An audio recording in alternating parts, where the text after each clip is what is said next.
Então, estamos gravando. Bom dia a todos mais uma vez. Bom dia, Natália, que eu vi que deixou mensagem ali para mim agora. A gente hoje está reunido para fazer aí uma pequena revisão do conteúdo da nossa matéria, visando, obviamente, a prova, né? Porque a gente tem prova daqui a 5 dias, na quarta-feira, mas principalmente tirar dúvidas e passar de novo por pontos que vocês achem aí interessantes e importantes do conteúdo que a gente estudou durante o semestre, né? Então, primeiro, dar parabéns para os que estão aqui nessa manhã de sábado. Eu, sinceramente, achei que eu ia gravar a aula sozinho, que ninguém ia aparecer, e também quase 10 pessoas aqui. Então, muito bom, parabéns. Bom para vocês aí, essa disposição de estudar, de aprender mais um pouquinho. Tá certo? Valeu, gente. Obrigado. A nossa prova, como eu falei na quarta-feira, ela vai ser composta por 10 questões objetivas e ela vai ter uma questão escrita, né? Então, as 10 questões objetivas de alternativa e uma dissertação onde eu vou pedir para que vocês abordem alguns temas, escrevam ali pelo menos 10 linhas, e essa questão vai estar valendo 2 pontos. E aí o resto das questões fica com as objetivas, tá certo?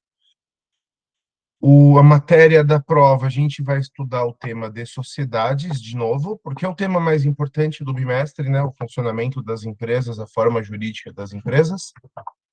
E a gente vai estudar os nossos conteúdos agora do segundo bimestre também. Então, a gente vai passar por Lei Geral de Proteção de Dados, a gente vai passar por contratos, mercantis e vai passar por títulos de crédito. Foram os temas das nossas três últimas aulas, né? Então, esse, a Rayane chegando.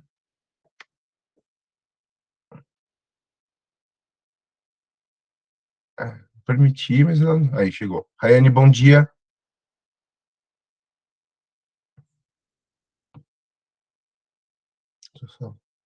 Espera que eu vou mudar o meu layout aqui, porque tá com muita gente, eu não tô conseguindo ver todo mundo. Peraí.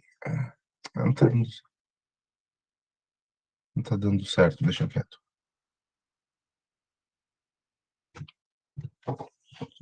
Então, só me dê um minutinho que eu vou abrir o material aqui dessas aulas anteriores para a gente passar, apontar alguns pontinhos delas, tá? Trabalho.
Ué, deu erro, peraí. Tá estranho isso aqui. Vou tentar de novo.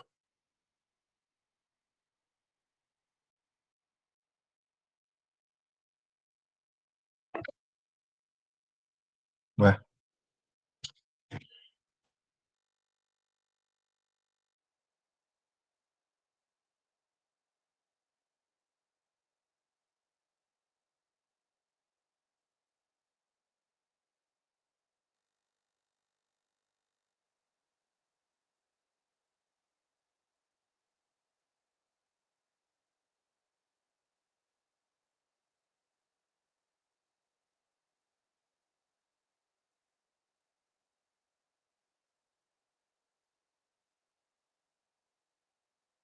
O áudio não tá funcionando, prof.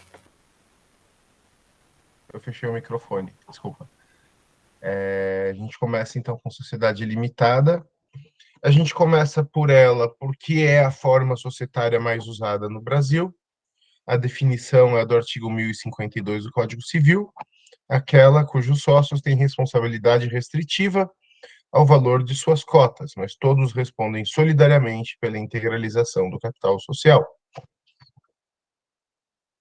Então, a ideia da sociedade limitada é trazer proteção para o capital dos empresários e para o patrimônio desses empresários, na medida em que ela permite que seja estabelecido e eleito um capital social, e esse capital social ele vai servir como garantia para as atividades da empresa.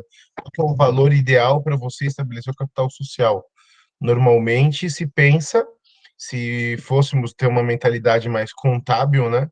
A gente pensa no valor necessário para iniciar as atividades da empresa. No Brasil, até porque a lei não coloca nenhuma trava, os empresários colocam valores baixos porque sim, sabe, para não arriscar nada nas suas atividades. Isso não é uma prática inteligente, não é uma prática muito honesta. Então você abre uma empresa, aluga uma casa, compra maquinário, contrata gente, investe em software, investe em um monte de coisa e na hora de registrar bota R$ 1.000 no capital social. Obviamente você está mentindo, se você está mentindo, o juiz vai entender que é fraude, e entendendo que é fraude, ele pode desconsiderar a tua personalidade jurídica. Então, dizer a verdade, botar o capital social real da empresa é sempre uma política melhor. Né? Cadê aqui? Deixa eu voltar. Então, isso surge lá em 1892, porque antes da sociedade limitada já existiam as sociedades anônimas. As sociedades anônimas, foram elas que criaram esse mecanismo de separação entre empresa e empresário, porque o dono, o responsável pela atividade é o empresário e não as pessoas por detrás da empresa, na SA. Só que as SAs, como a gente já estudou e como a gente vai repassar daqui a pouquinho, Camille, bom dia, bem-vinda. As sociedades anônimas, como a gente já estudou, né? Elas são voltadas para a captação de recursos visando grandes atividades empresariais. E isso deixava os empresários menores desprotegidos.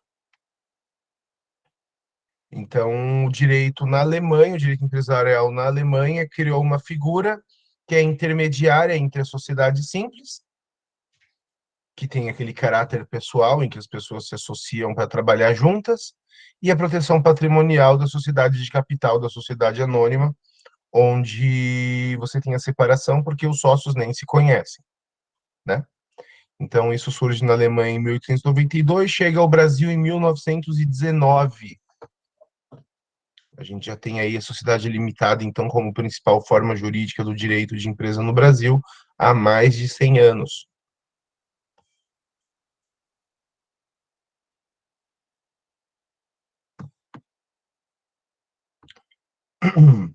As limitadas, né, o bom, né, o motivo das limitadas serem tão bem-sucedidas é que se trata de um modelo extremamente versátil. Você pode ter uma sociedade limitada com uma estrutura igual à de uma sociedade anônima, com conselhos e órgãos internos de controle, ou você pode ter uma sociedade limitada com apenas uma assembleia de sócios e mais nada. Então, o funcionamento da limitada vai variar de acordo com o funcionamento da dinâmica entre os sócios, da quantidade de sócios, do dinheiro envolvido, mas é uma sociedade que permite uma elasticidade de formas muito grande, sabe? Nós temos enormes empresas que são limitadas. Deixa eu ver aqui.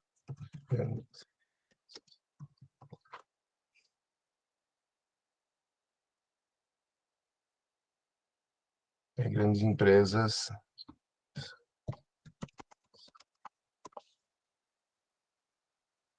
A Apple do Brasil é uma limitada. Quer ver? Vamos lá. Ó,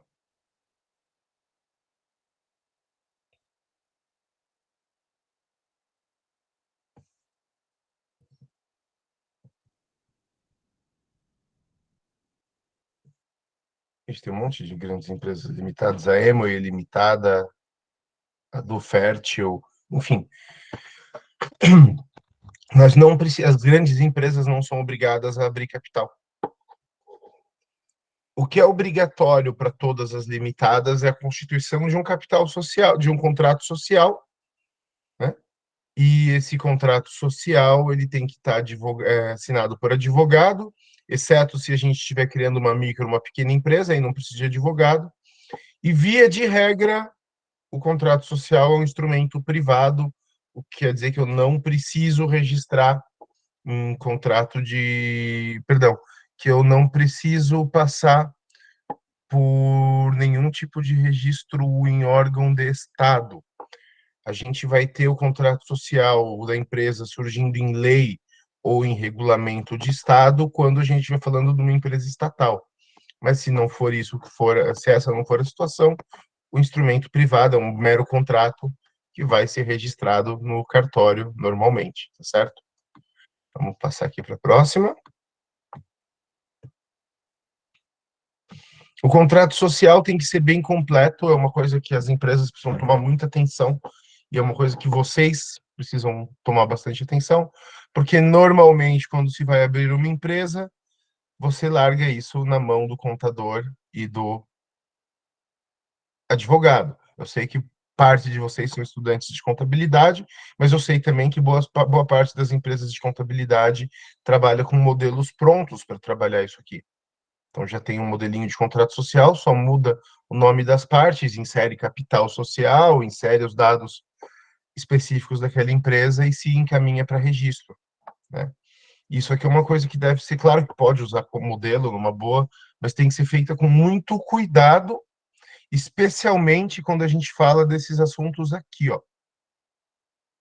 Capital social, de novo, existe uma tendência entre as empresas brasileiras recém-fundadas de estabelecerem capitais sociais e realmente baixos.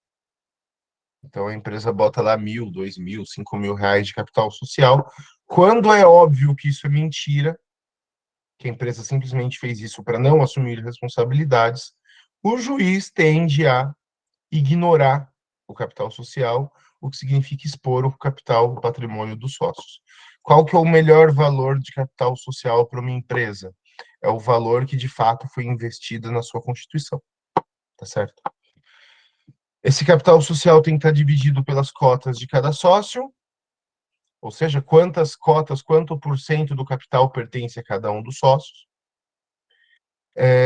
Tem que também tem que estar de maneira bem clara quais são as formas de integralização do capital social e o prazo, porque enquanto o capital social não é integralizado, todos os sócios são solidários. Então vamos lá, eu criei uma empresa 100.000 de capital social. Jurei que eu ia integralizar esse capital social em até 5 anos. E a empresa está lá operando normalmente. No meio do caminho surge uma ação de execução enorme de, vamos dizer aí, para o tamanho de uma empresa que não é tão grande assim, uma ação de execução de 80.000 reais. Muito bem, essa empresa vai entrar na justiça, vai ganhar, porque é uma ação de execução, ela já tem o título líquido e certo. Na hora de cobrar, a empresa vai dizer, ok, a gente tem capital social até 100.000, só que não está integralizado. Cada um dos 4 sócios tinha que pôr 20.000 e a gente ainda está no prazo. Como não está integralizado, os 4 sócios se tornam solidários. Isso significa o quê? Que eles pagam a dívida de acordo com o dinheiro que eles tiverem na hora.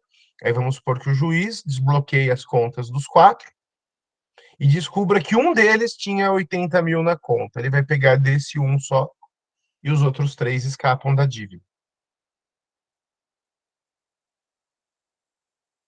Então, solidariedade em direito é ruim, lembrem-se disso, né?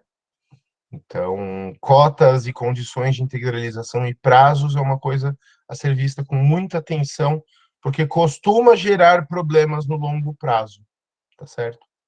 O administrador também tem que estar indicado, porque se não tem indicação do administrador, se qualquer pessoa pode assinar em nome da empresa, você perde o controle dos atos administrativos, isso especialmente em empresas que possuem muitos sócios.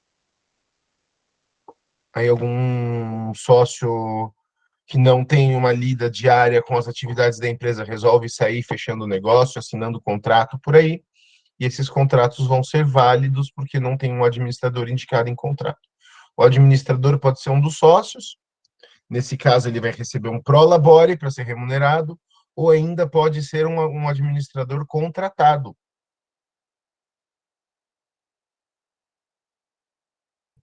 Mas é preciso que o nome dele esteja no contrato. Outras cláusulas que se são esperadas em um contrato social de limitada é sobre abertura ou não de filiais, regras de funcionamento interno da sociedade, isso aqui é bem comum em grandes empresas limitadas, então você acaba tendo ali como que um estatuto dentro do contrato social, direitos, deveres dos cotistas maioritários, minoritários, funcionamento de conselhos, até às vezes normas de compliance estão entrando nos contratos sociais. E também os órgãos administrativos, quando essa empresa tiver órgãos administrativos. Então, se tiver um conselho fiscal, se tiver um conselho executivo, se tiver um conselho consultivo, são coisas que a gente vê em grandes empresas, não em pequenas, mas o fato de uma empresa ser limitada não a impede de ter esses órgãos e de ter esse sistema de consulta.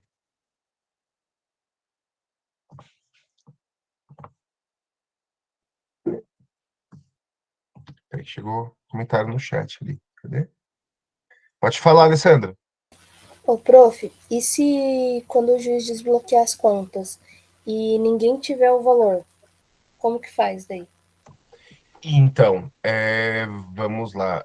O normal é que o juiz só desbloqueie conta de empresa quando for uma situação de fraude.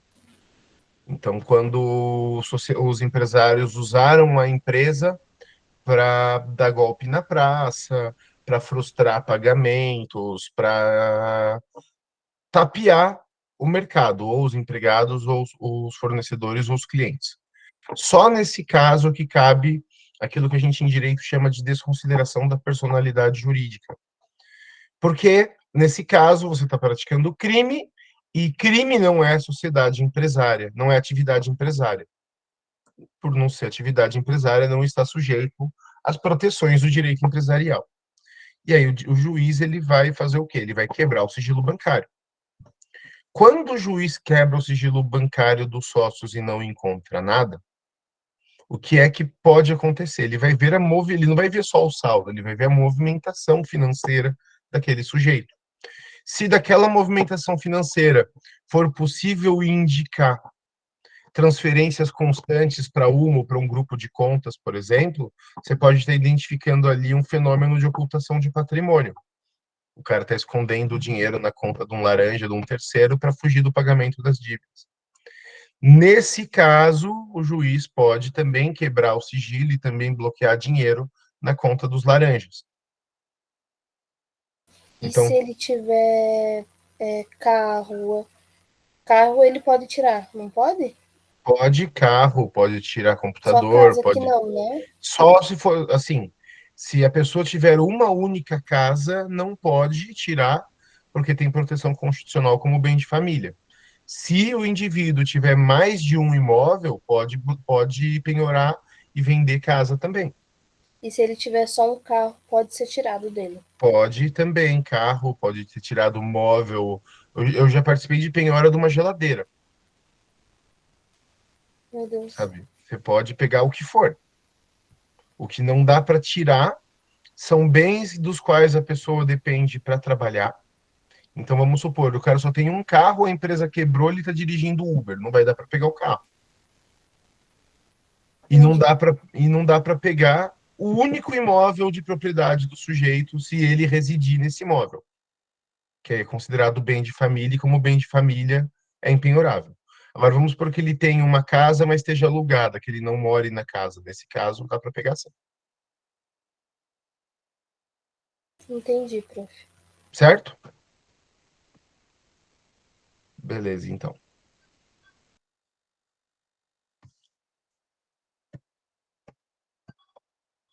Peraí, só um minutinho, que tá tocando interfone aqui.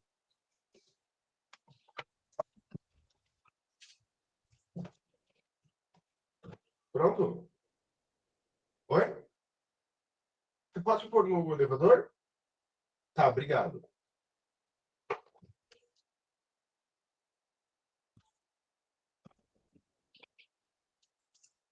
Só me dê um minutinho, tá? Já vem. Ouviram? Tranquilo. Sim. Tá bom, só um minutinho.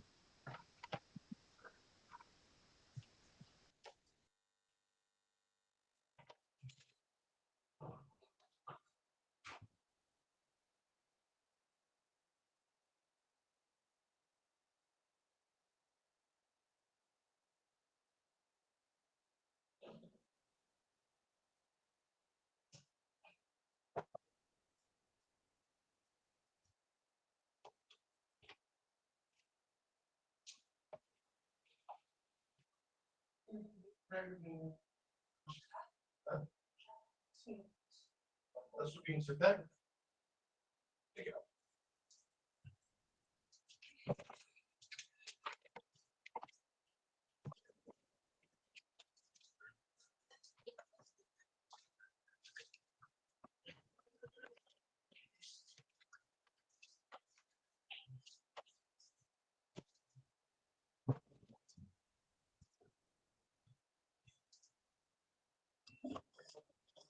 Oi, gente, desculpa, estamos de volta.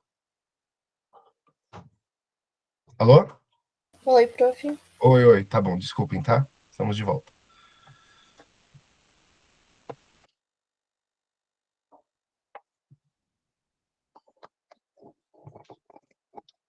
Essa parte aqui mais específica a gente viu no primeiro bimestre, eu não vou pedir na prova, tá?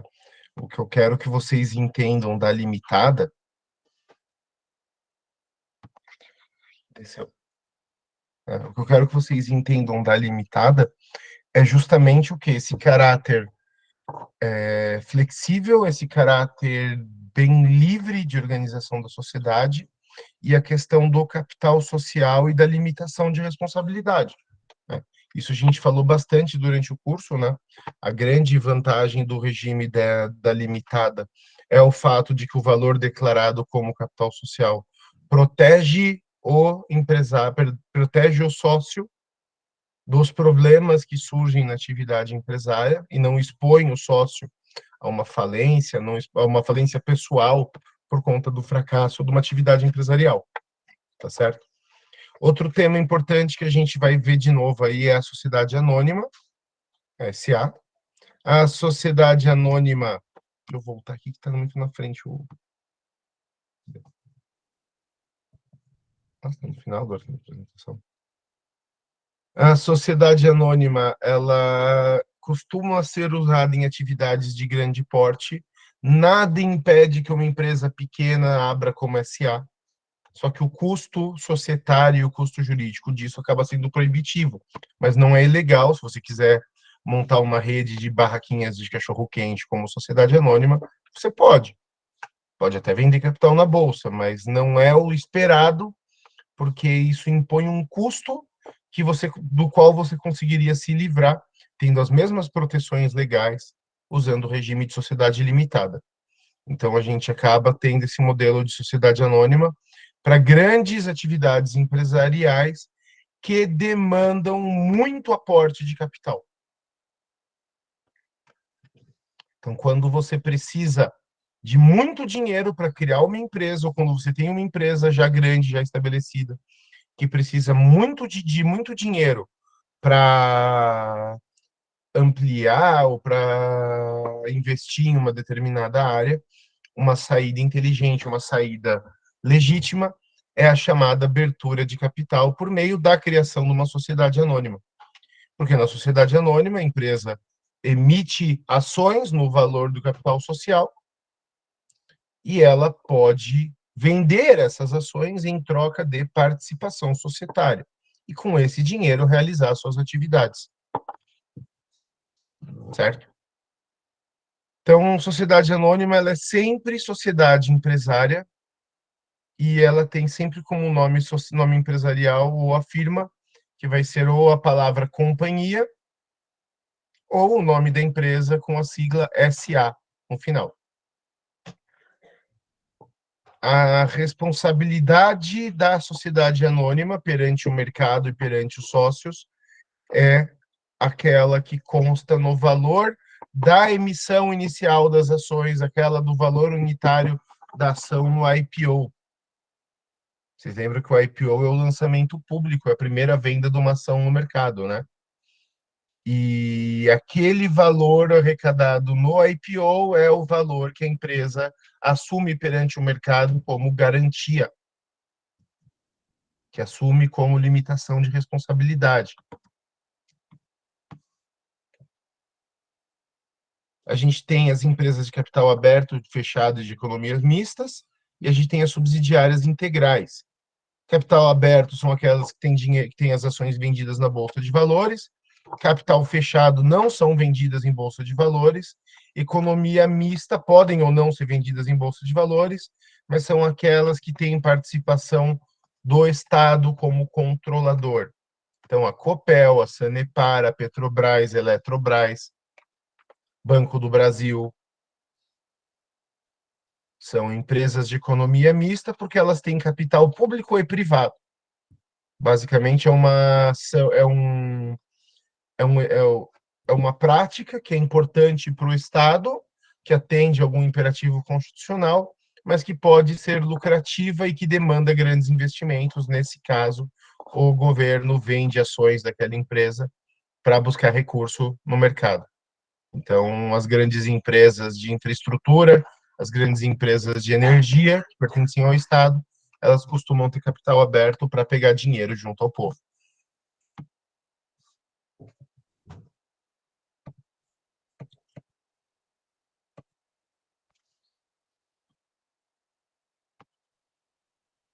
O capital social das sociedades anônimas abertas está à venda em bolsa de valores. E o regulamento, a forma de venda disso, a gente encontra na CVM, que é a Comissão de Valores Mobiliários, órgão responsável por fiscalizar a comercialização de ativos dessa natureza no Brasil, né? Os mercados que a gente tem é o mercado primário. O mercado primário é o mercado que é o chamado mercado de balcão. O que eu encontro no mercado de balcão? Empresas não listadas em bolsa de valores. Então, se alguém tem ações de uma empresa de capital fechado ou de uma empresa que está no Bovespa, mas que não tem giro, você não vai comprar isso no pregão, você procura o balcão da bolsa. E a gente também encontra no capital de mercado primário os IPOs, que é o lançamento inicial de uma ação no mercado. A partir do momento em que essas ações estão circulando, elas vão circular no mercado secundário, que é a Bolsa de Valores. O Brasil só tem uma, que é a B3, a Bovespa, e a operação na Bovespa não se dá de maneira direta, a gente só opera no Bovespa por meio de corretores. Eu não posso eu mesmo comprar e vender uma ação, eu preciso escolher e contratar um corretor que vai me representar.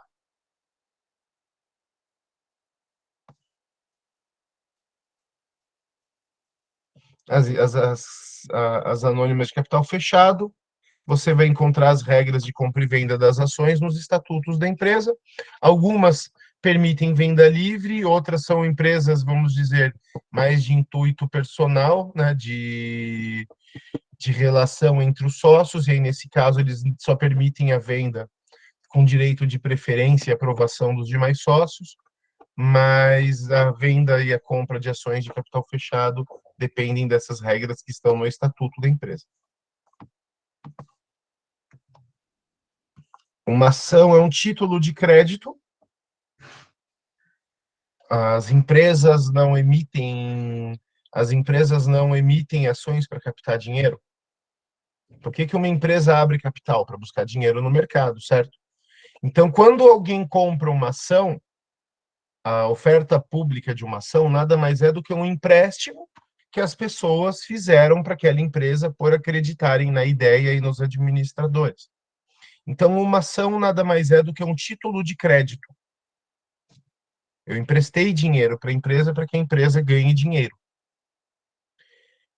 A ação ela é um título de crédito de um empréstimo que não tem previsão de pagamento. Então, você empresta o dinheiro, não em troca de recebê-lo de volta um dia, mas em troca de participar na administração e nos lucros daquela empresa.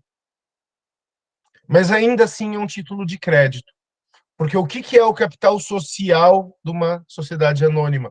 Nada mais é do que o dinheiro emprestado pelos sócios acionistas.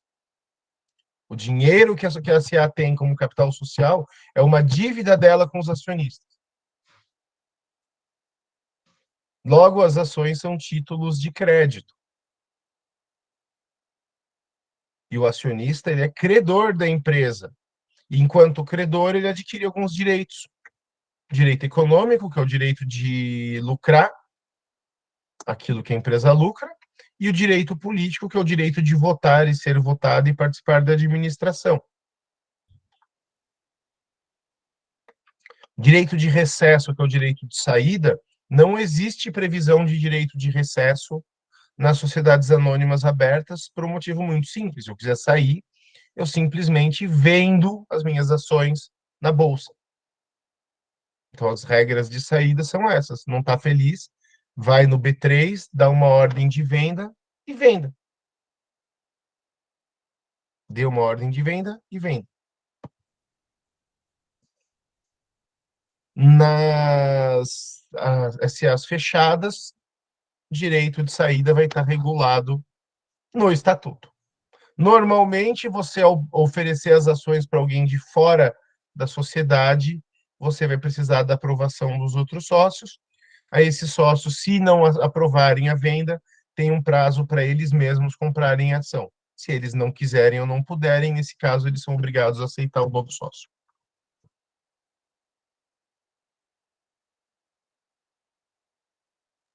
Prof, o áudio não está funcionando. Desculpa, cliquei aqui sem querer. Para criar uma SA, precisa de pelo menos 2 pessoas, podem ser físicas ou jurídicas. Essas pessoas vão determinar o capital social e elas vão integralizar 10% do valor que eles pretendem captar no mercado. Então, se pretende captar 1 bilhão, vão pôr 100 milhões. Obrigado, chegou o café para mim. Se pretendo captar 10 mil, preciso colocar 1.000. Os sócios fundadores já chegam com 10% das ações integralizadas. O resto vai ser vendido no pregão e vendido no pregão integralizado pelos sócios.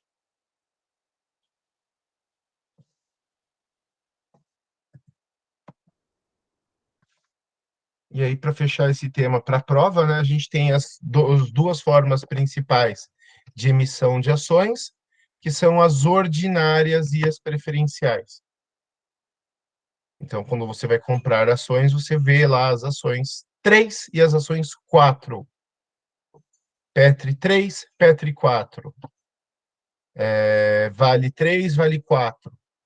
Esses números que a gente encontra lá na Bovespa representam as diferenças dos tipos de classe de ação. E as 2 formas principais de classe de ação são as ordinárias e as preferenciais. Uma ação ordinária nada mais é do que uma ação comum, que é o significado da palavra ordinária, e ela, por ser uma ação comum, ela dá direito a lucros e dá direito a votos. Então, é uma ação de quem se vê sócio da empresa e que uma ação de quem pretende permanecer no longo prazo junto daquela empresa. As preferenciais não têm direitos políticos. Preferencial, elas oferecem vantagens econômicas, mas não oferecem direitos políticos. Então, as preferenciais, elas são para indivíduos que se veem mais como investidores do que como sócios. Aí elas têm vantagem na distribuição de dividendos, recebem primeiro.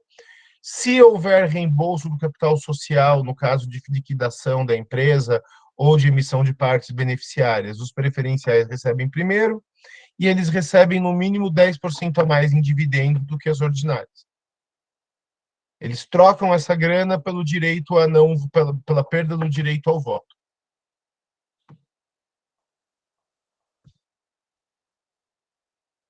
Preferenciais podem ser no máximo 50% das ações emitidas, e se a empresa não tiver lucro por mais de 3 anos seguidos, os preferenciais ganham direito a voto. Isso aqui deu um furdúncio desgraçado no Brasil alguns aninhos atrás, por conta dos prejuízos da Petro. Na época do governo Dilma, a gente teve ali um desastre na Petrobras.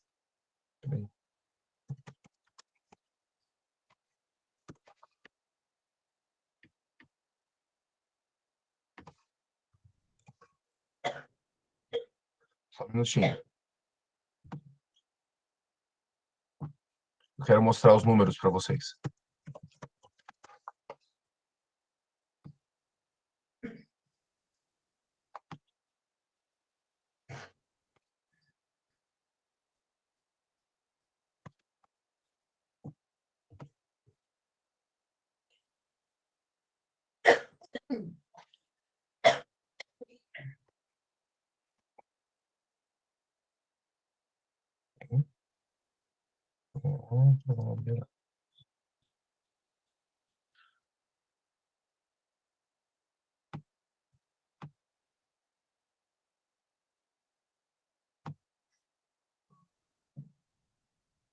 Eu vou mostrar uns números aqui para vocês. Uma janela.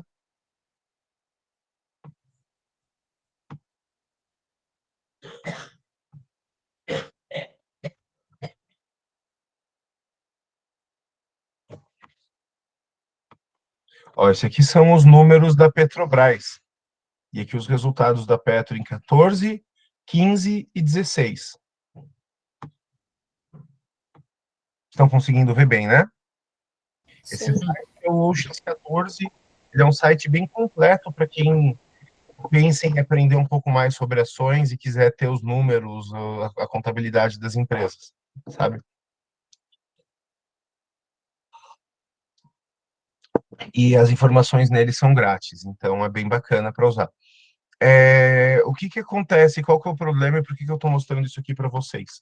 Porque quando uma empresa passa mais de 3 anos sem lucro, os sócios preferenciais, os PNs, adquirem direito a voto. E adquirindo direito a voto, quando eu falo de Petrobras, eu estou falando de uma empresa pública. E ela é uma empresa pública porque o governo é o acionista majoritário. Isso quer dizer que ele detém a maioria das ações ordinárias. Quando veio o terceiro ano de prejuízo da Petrobras, quando veio o terceiro ano de quebra da Petrobras, entrou-se numa discussão se os preferenciais teriam direito a voto, porque se eles tivessem direito a voto, o que ia acontecer? A União ia perder o controle acionário da empresa.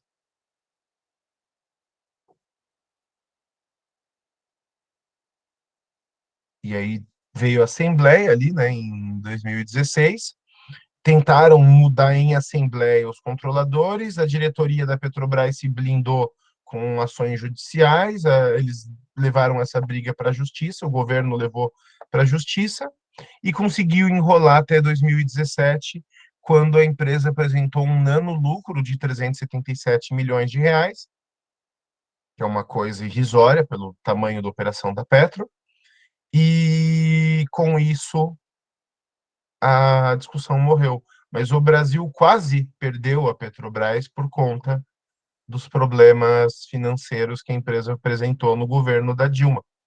E isso aqui é número, né? Ó, foram quase 22 bilhões de reais em prejuízo em 14, 35 bilhões de prejuízo em 15, 13 bilhões de prejuízo em 16. E crescimento zero em 17.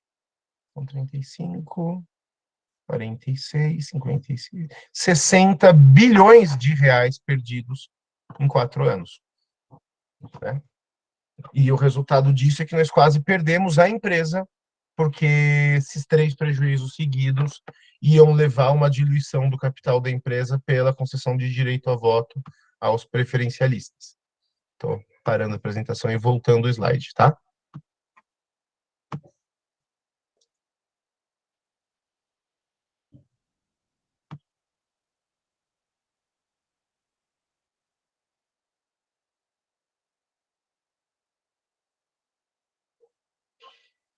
Aí a gente tem as ações de fruição, que é quando a empresa está tão bem de caixa que ela pode simplesmente pagar a dívida com os sócios, aí ela recompra o valor do investimento inicial deles. E isso aqui normalmente é feito em empresas que estão lucrativas há bastante tempo e por tempo de permanência. Não é um direito líquido e certo, mas é uma coisa que quando vem é bacana. Só recebi uma vez, é legal. Partes beneficiárias são títulos de crédito de longo prazo. Isso é feito por empresas de capital fechado. É a mesma coisa que as debentures, só que emitidas por empresas por sociedades fechadas. Debentures são títulos emitidos pelas sociedades abertas. Tá pequenininho o negócio ou é só para mim? O negócio. Tá bom? Hã? A apresentação tá pequenininho ou é só aqui? Não, pra mim tá bom. Dá pra Ah, ver. então aqui que bugou, peraí. Para mim bugou, mas não dá nada. Eu tô vendo no PDF mesmo. Então, debêntures são títulos de renda fixa, assim como as partes beneficiárias são títulos de renda fixa de longo prazo. É mais uma forma das sociedades anônimas captarem recursos, elas têm direito aí a emitirem títulos dessa natureza para pegarem dinheiro.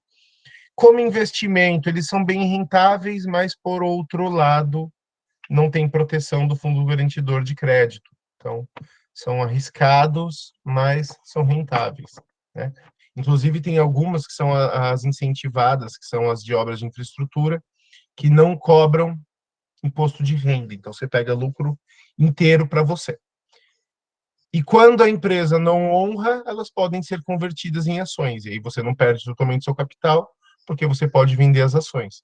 Só que aí quanto que vale a ação de uma empresa que está dando calote em debenturista? Muito pouco. Então, eu não gosto de investir nisso, mas quem quiser, né? Quanto a SA por hora é isso. Tem muito mais coisa que a gente viu em sala, né? Mas a gente, para revisão, tá legal. Isso aqui foi uma atividade que eu não tive tempo para aplicar para vocês. Contratos mercantis foi o tema da nossa aula retrasada. Eu falei dos contratos como formas de giro de capital, né? Na verdade, um contrato, pelo código, essa definição do Código Civil italiano, é um acordo de duas ou mais partes para constituir, regular ou extinguir entre elas uma relação patrimonial. Então, a gente tem um contrato, sempre duas ou mais pessoas entram em um acordo que envolve troca de obrigações financeiras ou materiais, né? Um contrato mercantil, além de ser um contrato, ele é celebrado apenas por empresários. Um contrato da empresa com o cliente, consumidor final, não é um contrato mercantil, ele é celebrado apenas entre empresários. Ele é celebrado de maneira reiterada, ou seja, ele faz parte da prática empresarial, e eles são acelerados, no sentido de que você faz, compra, vende vários no mesmo dia, ou no mesmo período. Eles já têm uma forma de negociação e uma forma de assunção que é bem direta e que é bem rápida. Pense no contrato de frete, por exemplo, a transportadora coloca o espaço à disposição no mercado, a empresa com interesse em transporte compra aquilo, deposita o dinheiro, é feita a coleta, é feita a entrega e acabou, sabe? Não é um contrato que fica sendo altamente negociado, é um contrato meio que já acabado. E não temos hipossuficiência na relação de contrato mercantil. É diferente, por exemplo, dos contratos de direito do consumidor, onde uma das partes é protegida, ou dos contratos de trabalho, de emprego, onde o empregado é protegido. A gente não tem nenhuma espécie de proteção para empresários em contratos dessa natureza. E existe um monte de contrato, né, dessa natureza aqui. No curso de Direito e nas pós de Direito Empresarial, para quem quiser estudar isso em pós-graduação, existem cursos só de contratos mercantis. Existe pós só que lida com contratos mercantis. Então, a gente tem o contrato de compra e venda mercantil, que é o mais comum de todos, que é a troca, é a comercialização de produtos entre empresas, a prestação de serviços empresarial, os contratos de factoring, os contratos de... Factoring é uma forma de prestação de serviço empresarial, mas é um contrato autônomo. Contratos de locação mercantil, onde você obtém maquinário, equipamentos, veículos, ao invés de adquirir, você aluga. Por um lado, você não tem a propriedade do bem, por outro lado, você não tem a depreciação do bem, e você ainda joga gasto na tua folha fiscal corrente para diminuir os lucros da empresa. Nossa, diminuir os lucros? É, porque aí você diminui o teu imposto. Contrato de locação mercantil, já falei, shopping center, leasing, alienação fiduciária, que todo mundo conhece, é o contrato que a gente faz para financiar carro. Factoring é o contrato de garantia de crédito por parte de outras empresas, quando você vende títulos ativos futuros, antecipação de recebíveis é um contrato de factoring. Contratos bancários e financeiros, securitização de crédito, consórcio, franquia, contratos de distribuição, de representação comercial, comissão e mandato, corretagem, concessão, seguro, transporte, frete, engenharia, eletrônicos, contratos internacionais. Então, tem toda uma gama de contratos que fazem parte do dia a dia das empresas. Vocês, quando estiverem atuando para valer no mercado, provavelmente vão dominar alguns desses, aqueles que fizerem parte do dia a dia da empresa, né?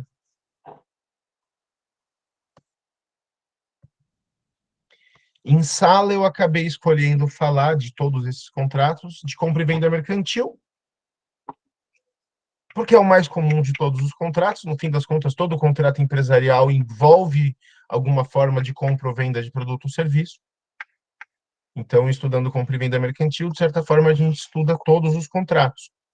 E um contrato de compra e venda é um contrato onde a gente tem a obrigação do comprador de pagar e a obrigação do vendedor de entregar produto mediante pagamento.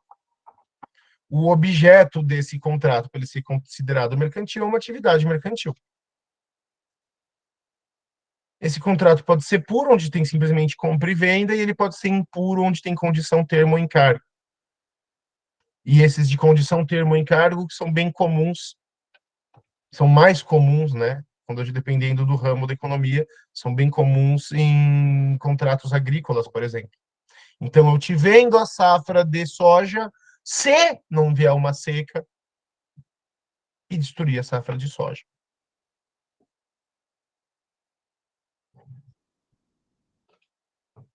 Então, bota uma condição: eu te entrego esse produto daqui a 3 meses, se eu receber esse produto. Eu ainda posso pôr condição em termos financeiros. Então, eu estou te vendendo essa soja aqui, de novo o exemplo da soja. Eu estou te devendo eu te vendendo essa soja aqui a R$ 1.000 a tonelada, desde que na data da entrega o preço na bolsa, na BMF, não esteja 20% maior do que isso. Neste caso, vai ser vendido pela cotação do dia.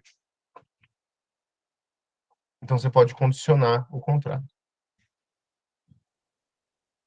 O termo é quando você tem um evento futuro e certo e você bota um prazo para cumprir o contrato.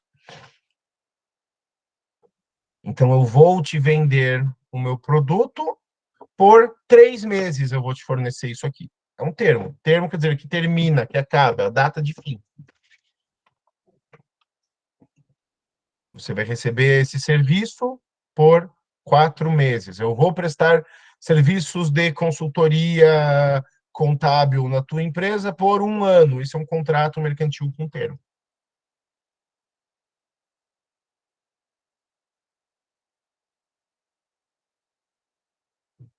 E o encargo é quando você coloca ônus adicionais. Então, eu vendo o produto para. Eu vendo a soja para você, mas você vai pagar o frete. Se você não cumpre o encargo, a condição principal não se solidifica.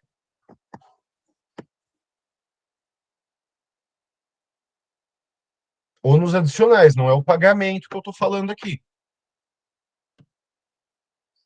Então, eu vendo desde que você me pague e venha buscar no dia. Se você não vier buscar, eu não vou te entregar o produto. O preço entre particulares, quando a gente fala de contratos mercantis e empresariais, é livre. Não tem nenhuma forma de não tem nenhuma forma de tabelamento, nenhuma forma de controle de preço, porque a gente está lidando entre empresas são todas adultas, grandinhas, nenhuma delas precisa ser protegida pelo direito, como são os consumidores e os empregados, os trabalhadores. E os índices de correção escolhidos também são livres, pode escolher IPCA, IGPM, Selic, pode botar 1% ao mês, 2% ao mês, 10% ao mês, o que as empresas quiserem. Não tem uma regra de correção.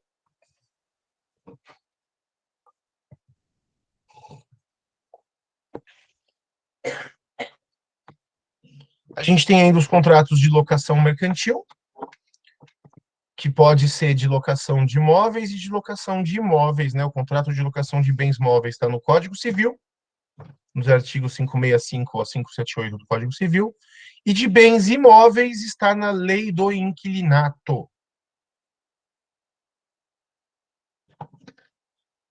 Uma coisa importante para a gente caracterizar a locação mercantil, e que hoje está muito em voga, porque hoje cada vez mais as pessoas estão trabalhando em casa e não estão mais criando estabelecimentos tradicionais, é o seguinte: uma locação de bem imóvel mercantil, isso eu não falei em sala, então não vou cobrar na prova, mas é uma coisa que é importante que vocês saibam. Uma locação mercantil de imóvel só dá direito a ponto comercial quando o imóvel é usado exclusivamente para comércio.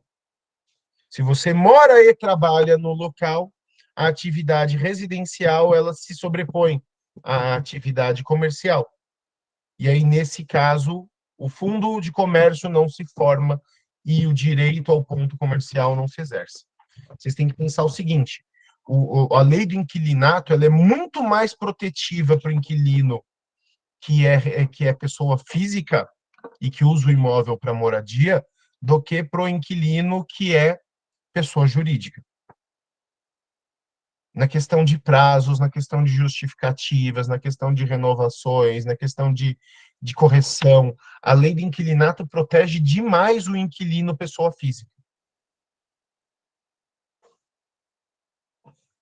Como a lei do inquilinato protege demais o inquilino pessoa física, já houve um processo das imobiliárias e dos donos de imóveis tentarem celebrar com os inquilinos moradores de imóveis, tentarem celebrar com eles contratos de locação mercantil, porque aí, nesse caso, eles teriam condições melhores de denúncia do contrato, de obtenção da casa.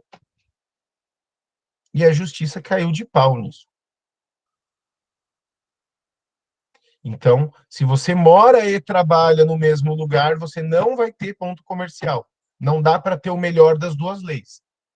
Ou é Código Civil perdão, ou é lei do inquilinato para empresários, e aí você tem a liberdade, você tem a possibilidade de adquirir o ponto comercial, ou é lei do inquilinato para moradores, para inquilinos, pessoas naturais, e aí você tem a proteção da lei. Não dá para ter os dois, tá? A locação hoje, contratos de locação de bens móveis, é uma coisa que está muito em voga, porque as empresas, cada vez mais, ao invés de investir nos bens de capital, elas vêm os alugando. Aliás, até mão de obra, hoje as empresas vêm alugando com terceirização. Cada vez mais a empresa apenas reúne capital que não é próprio, ao invés de adquirir capital para trabalhar. Você consegue hoje alugar impressoras, computadores, carros, motos, móveis, máquinas, em Impressoras e computadores hoje é quase que unânime, pelo menos entre as empresas médias e grandes, que alugar é melhor que comprar. Frota de automóveis também está muito claro para as grandes empresas que é muito melhor lidar com frota terceirizada. Você se livra do cuidado de manutenção, você se livra dos custos de você se livra dos custos de imposto e de impostos, multa você paga, né? Mas você se livra dos custos tributários da frota, você se livra da depreciação do bem e você ainda tem uma despesa constante para abater no teu imposto, no imposto de renda da empresa. Então, cada vez mais as empresas vêm trabalhando com esses contratos de locação nos próprios maquinários e nos próprios insumos de produção, tá certo? Eu até expliquei para vocês ali a vantagem da locação de um veículo de frota em sala, vocês devem se lembrar, né? Tem uma coisa que é nova aí, que de novo, já está há 10 anos na lei, mas é o Build to Suit, que é quando você aluga um imóvel, mas quem vai construir no terreno é o dono do terreno e não o dono do inquilino vai construir sob medida para o inquilino. Então eu preciso de uma loja, eu preciso de uma fábrica, e aí o dono do terreno vai dizer, ok, deixa comigo que eu construo para você do jeito que você precisa. Por que que isso é bom? Porque o inquilino ele vai ter o imóvel sob medida. Quem já alugou uma casa sabe que nunca tem a casa perfeita aqui sob medida. Imaginem para a empresa, sempre vai sobrar ou faltar espaço. E aqui você consegue fazer um projeto que é o teu projeto. E por outro lado, como você está alugando um terreno, você está alugando um local que foi construído para você, você provavelmente vai se submeter a um contrato mais longo, com uma multa mais alta, e vai ter uma permanência mais longa, o que garante para o dono do terreno uma renda por um período maior.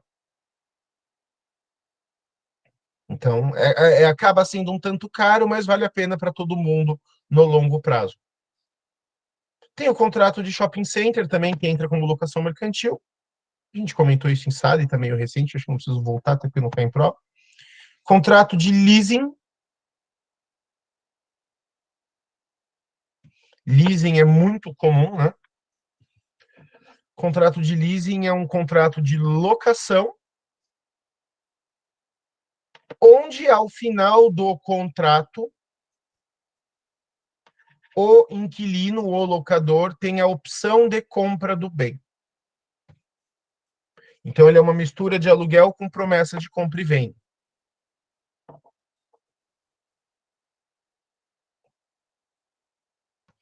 Então, vamos lá. Eu sou empresa, eu alugo uma máquina, eu alugo um torno mecânico. E ao invés de alugar, eu faço o leasing dele. E aí eu faço um contrato de 5 anos de leasing. Por 5 anos eu vou pagar o aluguel daquilo.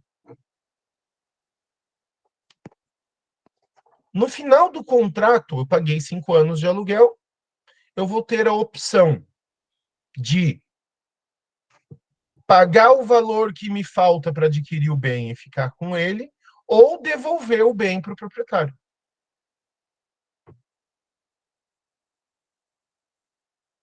Se eu devolver o bem, o proprietário ele pode alugar para outro, pode usar ele mesmo, pode desfazer.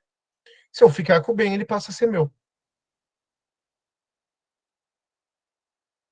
Isso aqui, leasing, é muito comum em bem de capital, em máquina. Quem praticamente só usa leasing é o mercado de empresas aéreas. Quase todos os aviões estão em leasing. Caminhões também, transportadoras estão em leasing. Aliás, teve até uma coisa engraçada. Não sei se vocês estão acompanhando as notícias dessas manifestações dos caminhoneiros, né?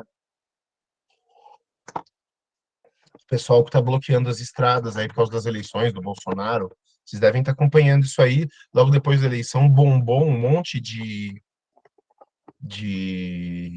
bloqueio em estrada. Agora pipoca aí um ou outro, mas melhorou, né? E tem um banco chamado Rodobens. que é um banco especializado em financiar caminhão e financiar operações de frete. E aí, quando começaram as manifestações, a Polícia Federal foi puxar quem eram os caminhoneiros que estavam parados nas rodovias e para tentar descobrir quem estava financiando esse movimento. E aí chegaram e bloquearam as contas do Banco Rodobens. Dizendo o quê? Que o Banco Rodobens era dono da frota de uma grande parte dos caminhões participantes das manifestações. E aí, coitado do banco, teve que parar a explicar que, na verdade, eles não tinham nada a ver com aquilo, só que eles vendem caminhão por leasing. Então, como eles vendem por leasing, eles são donos dos caminhões, os caminhoneiros são arrendatários. Então, tinha um monte de caminhão que pertencia ao banco, simplesmente porque eles venderam, na verdade, os caminhões estão alugados. E aí tiraram o nome do coitado do banco do processo, porque o banco não tinha nada com isso. E aí, no final do contrato de leasing, se o caminhoneiro quiser, ele compra o banco, ele compra o caminhão. Se ele não quiser, ele devolve e faz leasing de outro, segue pagando aluguel e usando. Alguém abriu o microfone e ia falar?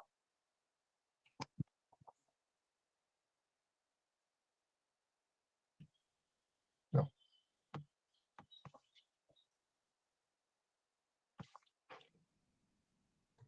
Leasing, então, eles vão durar até 2 anos se os bens têm vida útil de até 5, até 3 se for bens de longa duração, leasing operacional 90 dias, o contrato vai ter o valor da operação e as condições da operação de compra, tá?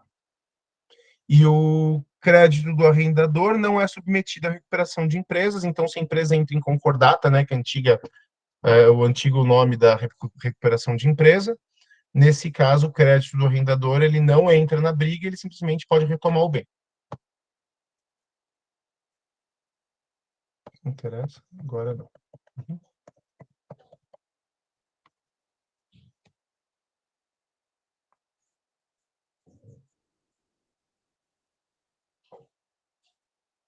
Bom, aqui fechou também. E esses foram os temas que a gente viu, né? E teve ainda os títulos de crédito que a gente discutiu na aula passada, que eu acredito que a gente não precise passar em revisão agora, porque a gente acabou de estudar, né? Então, dos nossos assuntos de prova, eu acho que a gente conseguiu passar por todos agora. E eu acho que é isso, gente. Eu agradeço a todos aí por estarem presentes aí nesse sábado de manhã. Se alguém tiver alguma dúvida, quiser comentar alguma coisa, por favor, falem aí. Prof, você vai disponibilizar os slides? Eu vou mandar. Não mandei para vocês ainda?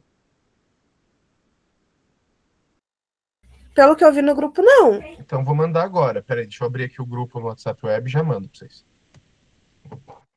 Ah, agora eu não vou conseguir porque meu celular está desligado e o WhatsApp Web acho que está desconectado do computador. Mas eu mando para vocês. Tá bom, obrigada. Nada, imagina. Beleza? Então eu mando os slides para vocês, sim, tá? Eu vou encerrar a gravação aqui. Se alguém tiver alguma dúvida, quiser perguntar alguma coisa depois, aí fica à vontade. Se não, quem quiser sair já também está liberado. Valeu, gente. Obrigado aí pela presença, pela participação. Pelo semestre também, gostei de estar com vocês. Espero que nos encontremos em outras matérias. E é isso aí, valeu. Até mais.